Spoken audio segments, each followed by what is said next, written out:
चलिए अभी म्यूजिक का भी हो गया, नाटक का भी हो गया, फिल्म का भी हो गया। मतलब अब जो असल बात है कि जो आज के उसमें जो आप लिखने का कर रहे हैं, आपने नाटक भी लिखे हैं और आप कविताएं भी लिख रही हैं, तो पहले मैं नाटक के बारे में जानना चाहूंगा, उसके बाद फिर कविता पे आएंगे। पहले तो मैं ऑनलाइन जो है कहते हैं कि कैमरे के सामने गुस्ताखी है कि मैंने नाटक लिखना चाहा और नाटक लिखा। नाटक इसलिए भी लिखा क्योंकि बहुत सारी, जब आप स्टेज पे नहीं होते हैं तो बहुत सारे इमोशंस आपके होते हैं, आपके एक्सप्रेशंस होते हैं जो आप किसी के साथ शेयर करना चाहते हैं, और बाहर मैं किसी के साथ शेयर नहीं कर सकती थी, तो मैंने उनको लिखना शुरू कर दिया। और फिर ऐसे लिखते लिखते पहले एक प्ले लिखा, फिर उस प्ले को लेकर के पंजाबी एकेडमी दिल्ली में आई, उनको दिखाया, उन्होंने सिलेक्ट भी कर लिया, फिर उस प्ले को मैंने वहाँ डायरेक्ट भी किया, और डायरेक्ट करने के साथ साथ I got the best script award from Punjabi Academy Delhi, and then best actress award from Punjabi Academy Delhi again. तो इस तरह से मेरा हौसला बढ़ गया कि मेरी जो राइटिंग है वो लोगों ने एक्सेप्ट कर ली है और उनको वो पसंद आ रही है। तब मैंने अपने अंदर वो हौसला जगाया कि नहीं, मैं फिर लिखना शुरू करती हूँ, और ऐसे लिखते लिखते फिर मैंने 6-7 स्क्रिप्ट लिख ली हैं, और 2 तो प्ले छप भी गए हैं अभी। जी। और बाकी कोशिश है, इंतजार में है, छपने के इंतजार में है, और पोइट्री भी मेरी छप रही है बहुत जल्दी, और छप भी चुकी है काफी। बीच में दर्पण एक मैगजीन आता है, उसमें छपी है, फिर मस्कट में वो जो संस्थाएं होती है, बंगाली संस्था है, बंगाली, उनके एक मैगजीन है, उसमें छपी है, इंग्लिश में वो छपी है। तो ऐसे कविता लिखने का भी शौक है, तो ये शौक तो कभी खत्म नहीं होंगे ना और मैं चाहती हूँ ये शौक होते जाए और लाइफ ऐसे कटती जाए।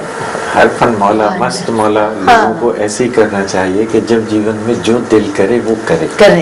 और अपने आप को बंदिशों में बांध के रखने में भी आनंद नहीं है। नहीं, उसमें मैं बिल्कुल नहीं हूँ, और मैं अपने आप को बिल्कुल नहीं बांध सकती। यहाँ तक कि मुझे नौकरी की भी ऑफर होती रही, और मैंने ये कहा कि नहीं, मैं कुर्सी पे नहीं बैठ सकती हूँ। आई एम क्या कहते हैं उसे, एक चिड़िया हूँ। मेरे बड़े भाई साहब वो कहते थे कि शी इज माय स्पैरो, तो जो चिड़िया है वो एक जगह टिक के नहीं बैठ सकती तो मुझे ये था कि डाल डाल पर बैठना है, जगह जगह देखना है कि कहाँ क्या सिचुएशंस है, क्या है। तो मैंने कोशिश करी कि वो सिचुएशंस में जाऊं, उन सिचुएशंस को इकट्ठा करूं और कागजों के पन्नों पर उन्हें उतार दूं और लोगों तक पहुंचा दूं। तो जो बबली चिड़िया है जी, उस बबली चिड़िया ने कविताएं लिखी हैं बिल्कुल तो, कविताएं तो उस पोएट्री को शेयर करें, कोई बताएं। पोएट्री में जैसे मैं पहली जो मेरी जिंदगी की कविता थी, अब आप बिलीव नहीं करोगे, वो हिंदी में लिखी मैंने। हाँ, और जब मैं एनएसडी में आ रही हूँ तो वो मुझे कहते थे कि अच्छा तुम्हारी हिंदी ठीक नहीं है, इसमें थोड़ी पंजाबी आती है, पंजाबी आती है तो मैं उनको कह रही हूँ कि नहीं, मैं हिंदी में लिखती हूँ। तो वो फिर मुझे बाद में पता चला, क्योंकि नेशनल स्कूल ऑफ ड्रामा में कुछ डिक्शन की क्लासेस होती हैं, क्या कहते वो आपको अच्छा बढ़िया बोलना सिखाते हैं।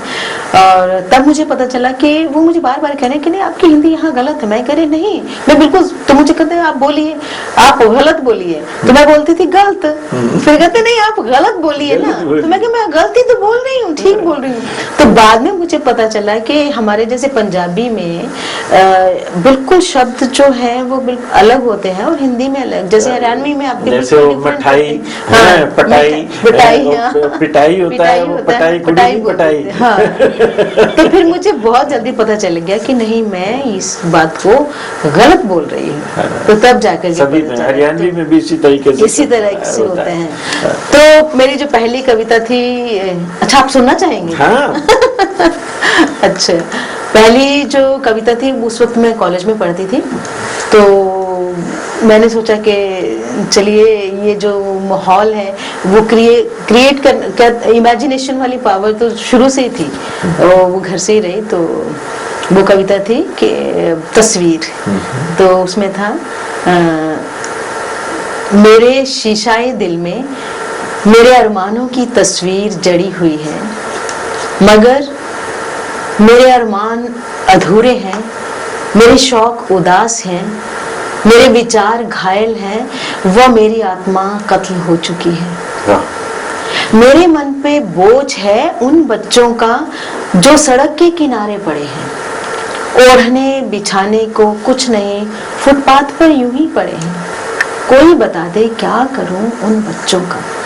माँ उदासी की तस्वीर बनी, सूखी छाती दे रही है बच्चे को। बच्चा माँ को देखता है और माँ बच्चे को। सो दिस इज माई मेरी जो एक तस्वीर जो है।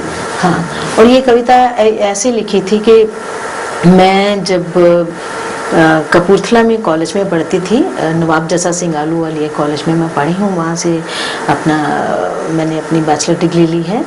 और वहाँ पर स्कूल भी एक साथ था लड़कों का, तो एक बिल्डिंग बन रही थी। सर मैं ये बात आपको इसलिए बताना चाहूंगी कि हम जो बड़ी बड़ी बिल्डिंगें देखते हैं उनके पीछे कौन लोग होते हैं, एक एक्टर ही देख सकता है। तो वो एक लेडी वहाँ पे इतने बड़े बड़े तसला कहते हैं हम उसे, तसले में भर भर के ईंटें उठा के फिर दे दिया, फिर ईंटें उठा के दे दी, फिर बच्चा रोने लग जाता है उसका, और वो जाकर के बच्चे को दूध पिला रही है। एक माँ बच्चे को, कितना ब्यूटीफुल पिक्चर, यू नो, माँ एक दूध पिला रही है।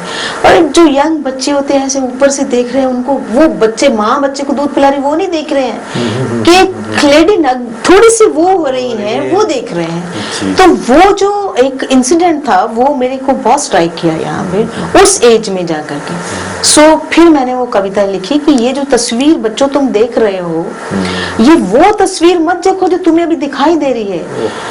उसके बियॉन्ड क्या है, उसकी अगली परत क्या है, वो तुम्हें माँ क्यों नहीं दिखाई दे रही है। सो वो सर एक मैंने वो कविता लिखी थी। आज भी जो मैं प्लेस लिख रही हूँ वो प्लेस ऐसा नहीं है कि मुझे एक बहुत बड़ा राइटर बनना है या फिर मुझे बहुत फेमस होना है या मुझे एक स्टेटस चाहिए या कुछ ऐसा।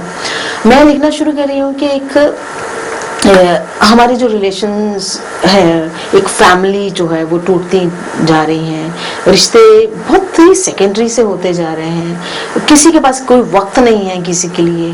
बूढ़ी माँ है तो वो बैठी इंतजार ही करती रहती है। वो बच्चा जिसने एक दिन अपने फादर को ये कहा था कि अभी मेरे पास वक्त नहीं है, बाद में मिलूंगा, वो आज वो भी बैठा हुआ इंतजार कर रहा है। तो वो जो फीलिंग्स है उस तरह की, वो समझाने की कोशिश कर रही हूँ आज के बच्चों को कि जिस तरह से आप बाहर जाते हो, घर से बाहर निकलते हो, सडनली आप अपना फोन भूल जाते हो, तो आपकी सांसें ऊपर की ऊपर नीचे रहती है, आप उन्हीं पाँव पे भाग के आके अपना फोन उठाने आते हो।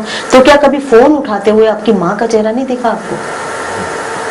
सो ये जो चीजें हैं, हम इग्नोरेंस जो हमारी है, इग्नोर करते जा रहे हैं।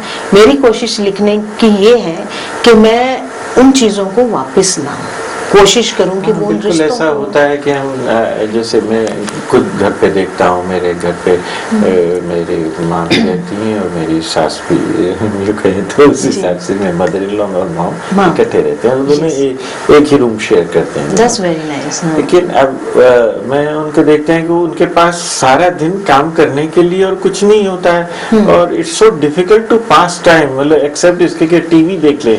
लेकिन हम लोग अपनी भगदड़ में लगे रहते हैं, हमारे पास भी टाइम नहीं होता कि हम जाकर बैठे हैं उनके साथ गप लड़ाएं, क्योंकि हम ले रहे थे तो बच्चों को हमारे से टाइम चाहिएगा और फिर बाकी चीजों के लिए भी समय चाहिएगा।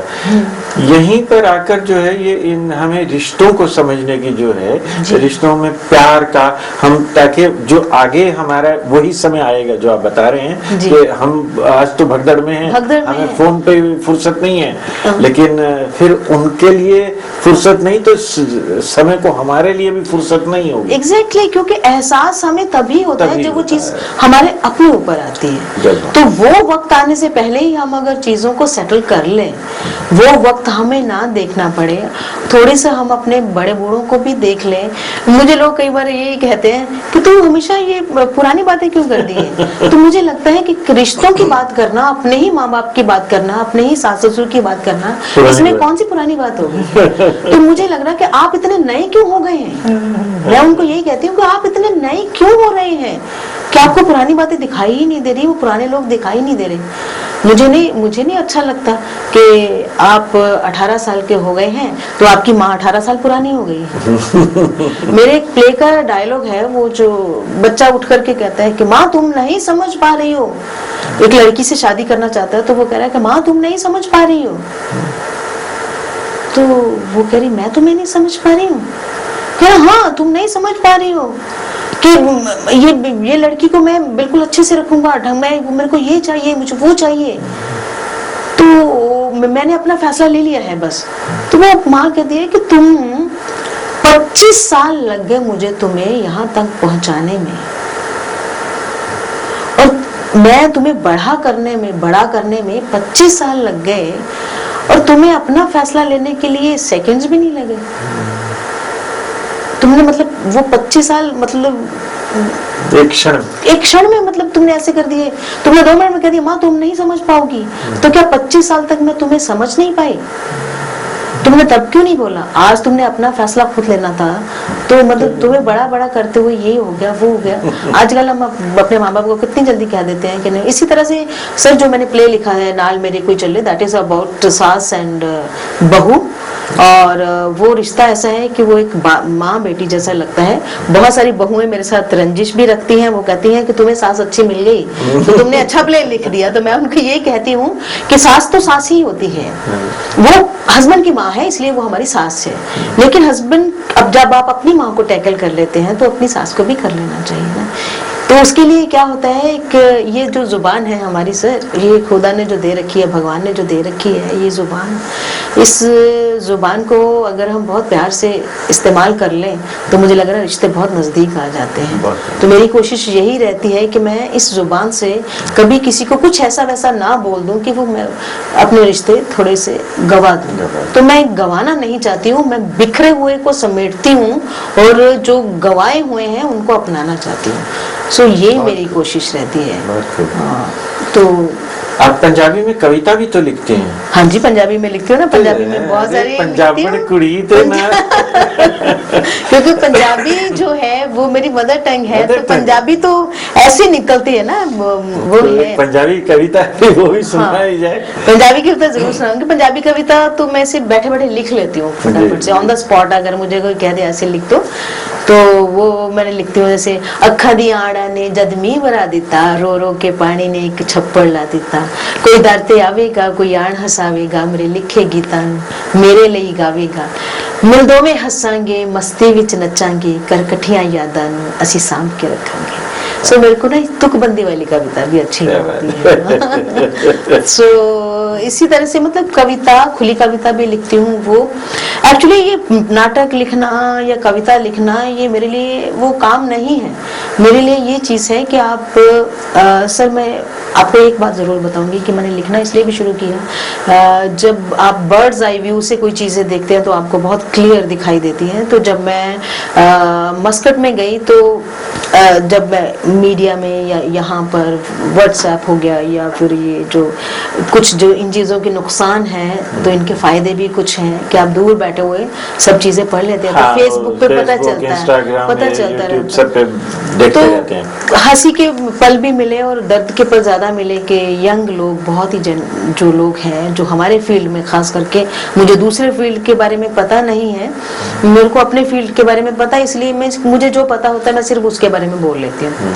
तो वो लोग कह रहे हैं कि काम नहीं मिलता तो परेशान हो जाते हैं, मेंटली परेशान हो जाते हैं। यंग एज में कई लोगों ने तो सुसाइड भी किया है और कुछ ऐसा। तो उस दर्द से राहत पाने के लिए मैंने कुछ नाटक लिखे हैं। ये अपनी यंग जनरेशन को बताने की कोशिश कर रही हूँ अपने नाटकों से कि अगर आपको काम उस तरह से नहीं मिल रहा जो लोग देख पाए तो एक आर्टिस्ट के पास काम रहता है, भगवान ने हमको हाथ दिया है, कलम है, उठाइए और लिखना शुरू करिए। तो मैंने अपने, जब मैं नहीं स्टेज पे एक्ट कर पा रही थी ये, तो मैंने लिखना शुरू किया और मैं मुझे वो भी आपकी पसंद आई बात ना, आइडिया पसंद आया, बात नहीं मतलब आपका आइडिया पसंद आया कि प्रोसीनियम को भी छोड़कर और स्पेसेस को भी छोड़कर, सब बड़ा तामा झामा सब चीज छोड़कर भी हम अपने आप से ही थिएटर करें। सब एक्चुअली बात तो क्या है ना कि हमने एक वो बना दिया है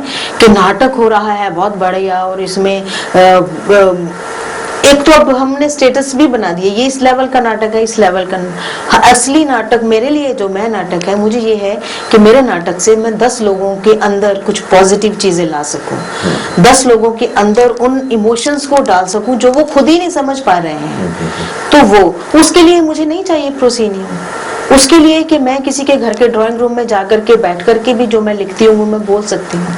मैं ये भी कह सकती हूँ कि एक बिल्डिंग में जितने भी लोग हैं जो इंटरेस्टेड हैं प्लीज आइए, जैसे आप अपनी चौपाल में काम करते हैं, इसीलिए मेरा स्कूल ऑफ एक्टिंग ये कहता है कि मुझे 10 लोग जो हैं मैं उनके चेहरे पे हंसी लाना चाहती हूँ, या तो मैं वहाँ परफॉर्म कर लेती हूँ।